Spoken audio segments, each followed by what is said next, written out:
এই যে ভিডিওটা দেখছেন এটা বিহারের।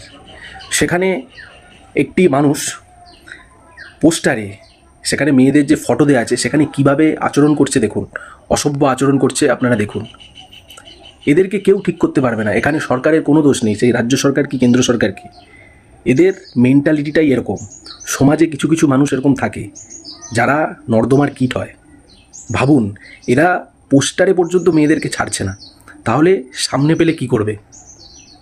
এই সব মানুষগুলোর জন্যই আজকে মহিলারা রাস্তাতে বেরোতে পারে না। কারো যদি কন্যা সন্তান থাকে তার বাবা মারা বাইরে পাঠাতে ভয় পায় এই সব মানুষগুলোর জন্যে। সমাজে সব মানুষ এরকম হয় না, কিন্তু কিছু কিছু মানুষ এরকম নর্দমার কীট হয়। এদের বাড়িতেও বউ আছে, মা বোন আছে, তারপরেও এরা এরকম করে। এদেরকে কেউ ঠিক করতে পারবে না।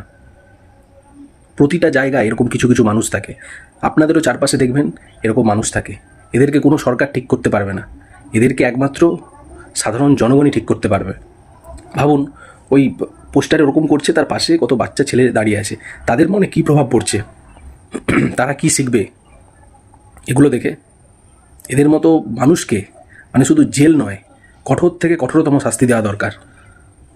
এদের জন্য আজকে বাড়ির মেয়েরা বাইরে বেরোতে পারে না। আবার এরাই বলে ছোট জামা প্যান্ট পরতে না, মেয়েদের স্বাধীনতাতে হস্তক্ষেপ করতে চায়।